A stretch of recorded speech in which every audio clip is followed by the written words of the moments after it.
avance justement. Et Thomas, on va en venir à toi, puisque pour cette soirée spéciale Halloween en ce mardi 31 octobre, il faut parler quand même enfants. Là, du coup, nous, dans le sport, on va plutôt parler d'enfants, de grands sportifs ou sportives. Oui, absolument. Je vous ai fait un petit topo, enfin voilà, deux, trois petits exemples sur les enfants de sportifs très connus qui ont réussi et d'autres pas trop. Donc on va parler foot pour commencer. Et une petite question pour vous. Si je vous dis Enzo, Lucas, Théo et Elias, Oui, ça vous Monsieur parle Zidane. Les Simpsons. ça vous... Très bien, on a un animateur. Farceur, c'est ça. Parfait, excellent. Oui, évidemment, les fils de Zinedine Zidane et les quatre qui ont eu des destins un peu différents les uns des autres et ils ont eu un peu tous du mal à se faire une place dans le monde du foot. Pour certains, même, c'est un peu un flop leur carrière. On va prendre dans l'ordre avec Enzo, l'aîné, né en 95, donc il a 28 ans aujourd'hui. Il fait toute sa formation à Madrid, au Real, et à 16 ans, il a l'opportunité de s'entraîner avec l'équipe première du Real Madrid. C'était en 2011.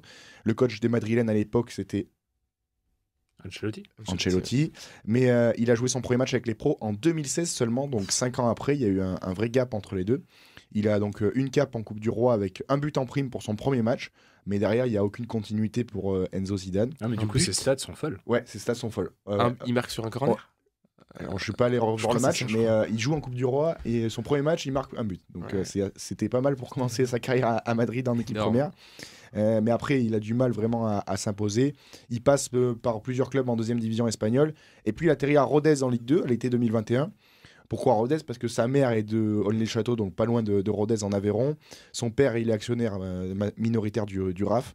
Et puis on se dit que c'est bien pour lui, parce que ça peut être un bon compromis de revenir un peu aux origines familiales, dans un petit club, un club familial à Rodez, ça peut peut-être le faire. Mais il joue à peine 400 minutes sur la saison 2021-2022, c'est rien du tout.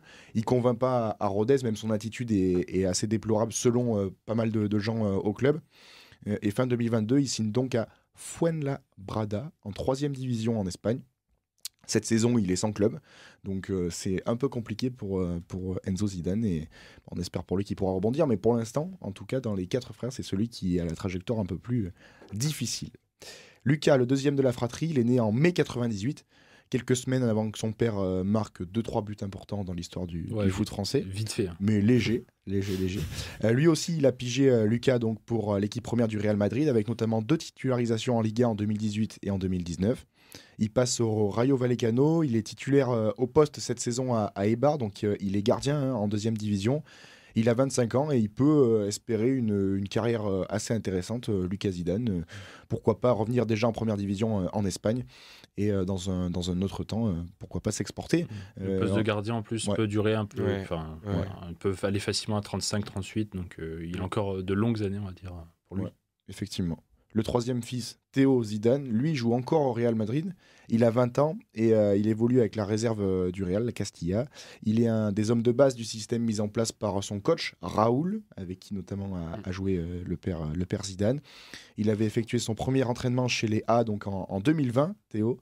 Et le coach de l'époque, Zinedine Zidane. Ça, c'est quand même pas mal. De faire, coaché par son père. De faire ses premiers pas quand même dans l'équipe première du Real Madrid, coaché par son père. C'est beau. Ça sur un CV. Ouais. Ça c'est beau. Donc voilà, il joue avec la réserve. Il attend de voir, pourquoi pas, quelques piges aussi avec l'équipe première cette saison ou la prochaine. Mais en tout cas, et les quatre frères sont passés par le Real Madrid et ont fait une grande partie de leur formation là-bas. Donc, ça c'est grâce à papa. C'est exactement. Pas non plus le talent, à mon avis, qui a tranché là-dedans. C'est un peu tous les mêmes profils. Et enfin, donc le cadet Elias, qui joue avec les U19 du Real Madrid cette année et qui devrait normalement avoir du temps de jeu, notamment en Youth League. C'est la Ligue des Champions pour les U19 à l'échelle européenne. Il est international avec les U18 de l'équipe de France et il est champion d'Europe avec les U17, Elias Zidane. Donc voilà, à voir. Lui, il a en tout cas toute sa carrière pour le coup devant lui. C'est le plus jeune des fils Zidane. On va voir un petit peu, mais pour noter, il y a seulement eu Enzo qui a eu une expérience hors Espagne, donc avec Rodez. Mais sinon, les 3 autres, ont joué tous en Espagne. Et bilan, il n'y en a que 2 au chômage. Bilan, il n'y en a que 2 au chômage. Que 2. C'est comme s'ils étaient 600. Que 2. C'est vrai. Les stats sont géniales. C'est 2 sur 4. Donc ça fait, c'est un peu compliqué de marcher dans les pas de leur père. Effectivement. On reste dans le foot. On change un peu. Je vais vous parler d'Edson Sholby Nascimento, dit Edinho. Il a 53 ans aujourd'hui. Et il est le premier fils du légendaire Pelé. Et c'était pas facile pour lui de grandir et de se faire une place dans le sillage de Pelé parce que évidemment la stature, la carrière et tout ce qui tournait autour de Pelé, gardien de but, il est Edinho. Il a une carrière honorable au Brésil parce qu'il compte allez, quasiment 150 matchs avec Santos, le plus grand club brésilien.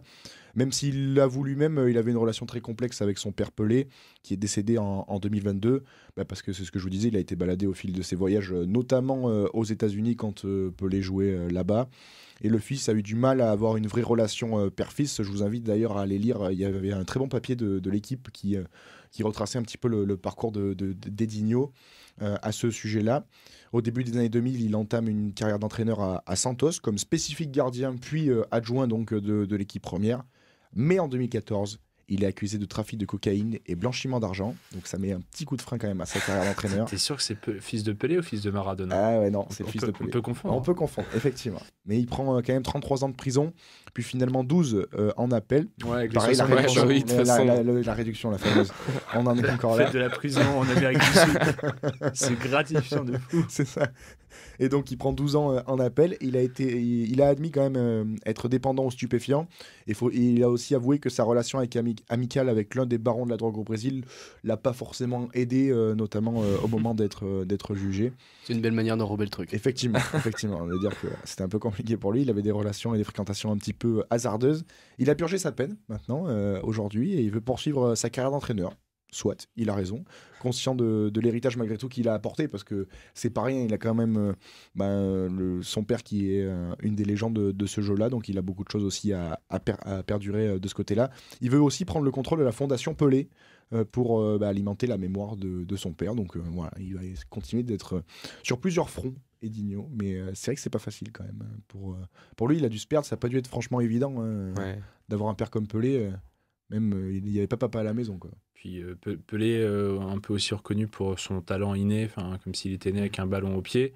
Edinho, c'est sûr que peut-être s'il n'a pas eu une enfance un peu compliquée, a priori à suivre, en tout cas son père, à faire selon son père, peut-être que lui aussi, peut-être par manque de travail ou juste d'être posé dans la vie, d'avoir juste une passion, puis d'avoir un peu plus d'argent, un peu plus de luxe, peut-être que ça l'a pas forgé autant que son père, et surtout dans ces années-là, je veux dire. Ouais. Et son père l'avait aussi un petit peu renié, forcément, parce que oui, en plus, la relation, avec ses différents et ses petits problèmes, on va dire extra-sportifs, notamment Edinho, son père avait un peu de mal à l'accepter aussi. On change de sport, mais c'est pas facile non plus d'être le fils d'un septuple champion du monde. Mick Schumacher est né en 1999 à Vufflin-le-Château en Suisse.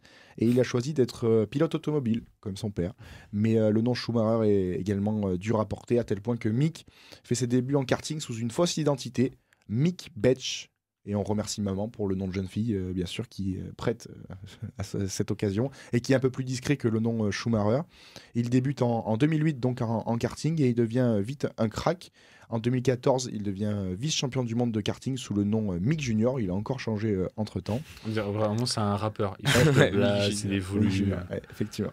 Il a mûri, on va dire ça comme ça. Et l'année d'après, donc, il prend vraiment le nom de son père et il fait ses débuts en 2015 en Formule 4 allemande. Il enchaîne en Formule 3 et décroche sa première victoire à Spa-Francorchamps, comme son père en 92, mais lui qui était en Formule 1. Il enchaîne avec la Formule 2 en 2019, Formule 1 en 2020 avec Haas, et en 2 saisons de F1 avec l'écurie américaine, il ne termine que 2 fois dans les points sur la grosse quarantaine de Grands Prix qu'il a disputé.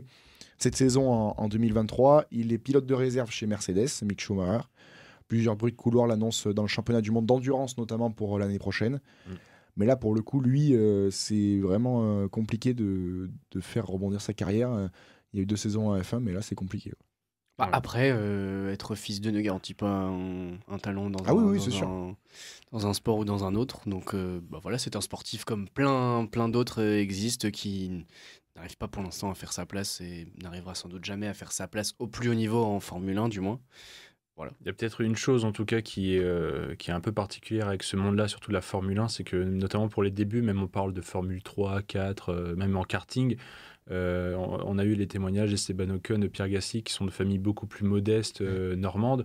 Il faut mettre de l'argent. faut avoir des sponsors, faut avoir la notoriété. Donc là, grâce au nom de papa, l'avantage, c'est que lui, il a pu au moins avoir l'avantage de tracer sa route très facilement, de se faufiler, alors que d'autres ont un peu dû cravacher, ont dû avoir des parents. On parlait de Jules Bianchi avec Charles Leclerc, même si Leclerc est monégasque, tu vois, c'est pas donné à tout le monde non plus de faire son trou dans le kart international pour ensuite être vu et avoir la visibilité pour faire de la Formule 4, 3, 2, 1.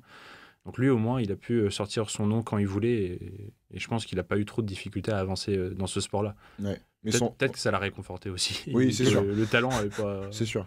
Mais son nom, c'est ce que tu disais, Hugo, son nom lui a peut-être offert une place dans un premier temps et l'a un peu pistonné.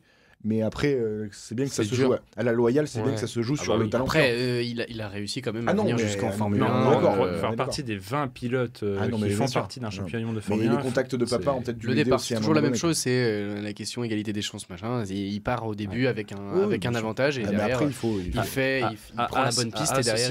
Si je dis pas de bêtises, il fait la paire avec Nikita Mazepin au début et il faut savoir que c'est aussi en lien avec leur gros sponsor de l'époque, où ils avaient le milliardaire russe Mazepin qui a glissé son fils.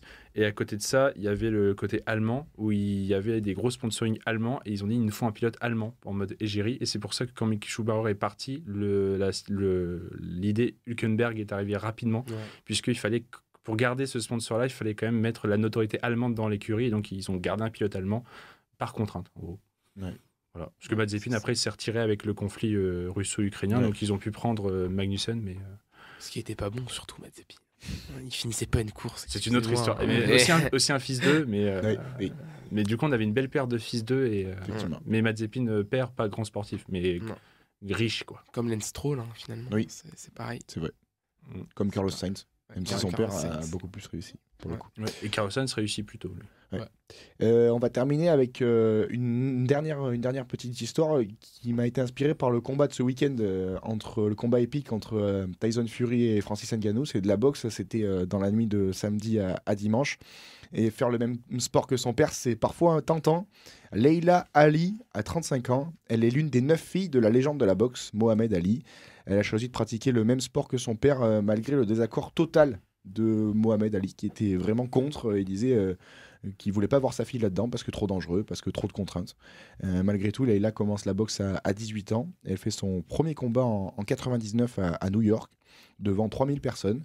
Et elle choisit la boxe anglaise comme son père. Et elle bat son adversaire en 30 secondes pour son premier combat. Donc déjà, elle donne le ton. Elle enchaîne 8 victoires derrière de suite. Elle commence forcément à se faire une petite réputation. Et elle va croiser le chemin d'une autre fille d'eux. C'est Jackie Frazier, la fille de l'immense Joe Frazier. Et donc donc un combat est organisé entre les deux parce qu'évidemment, ça fait monter la sauce aux États-Unis. Tu peux sortir les noms, Ali contre Frazier. Voilà, c'est ça exactement. Ça passe nickel pour le référencement, c'est top. Et ça se passe en 2001, donc le combat, toujours à New York. Un combat, bien sûr, en Mondovision, remporté par la fille Ali, à la décision des juges. Là, pour le coup, le combat a duré beaucoup plus longtemps, pas seulement 30 secondes. Donc, jackpot sur le fond et la forme, une soirée parfaitement réussie. Leila Ali, elle a été plusieurs fois championne du monde. Entre 2002 et 2007, elle a gagné tout ce qui était possible dans sa catégorie des poids moyens. Et elle n'a jamais connu la défaite, avec 24 victoires en autant de combats. Elle prend sa retraite en 2007 après une dernière victoire par KO lors d'un combat organisé en Afrique du Sud, à Johannesburg. Et donc une carrière magnifique, mais qui n'a même pas, pour le coup, été entachée ou quoi que ce soit par le nom Mohamed Ali. Et malheureusement, dont on n'entend pas tant parler que ça, parce qu'en plus, avec l'UFC, toutes ces disciplines-là, on parle beaucoup quand même des grandes femmes combattantes qui émergent. Mais par le passé, on ne parle pas beaucoup des anciennes boxeuses ou combattantes. Et elles, pour le coup, ça fait bizarre de parler. Moi, personnellement, j'en ai quasiment jamais entendu parler. Mais du coup, j'ai essayé de fouiller un peu en préparant. Et c'est une vraie légende de la boxe féminine. Absolument invaincue. Elle a gagné donc, la fille Frazier, qui était pareil, vraiment au top niveau à ce moment-là, au début des années 2000. Donc voilà, pour le coup, une famille Ali qui marche plutôt pas mal en boxe, on va dire. Ouais, et lui, par contre, pour le coup, il en a 9 enfants, t'as dit. Ouais. Donc, avec plusieurs femmes différentes. Donc au cas où, il avait quand même de quoi... Ouais, c'est ça, il peut tranquillement... Il a maximisé les chances. C'est ça, exactement. C'est ça. Super, merci Thomas pour ces belles histoires donc, sur les enfants d'eux. Belles histoires de famille. Ouais, belles histoires de famille, au contraste, forcément. C'est ça la magie du sport, c'est que t'as beau être fils d'eux, t'es absolument pas assuré de quoi que ce soit.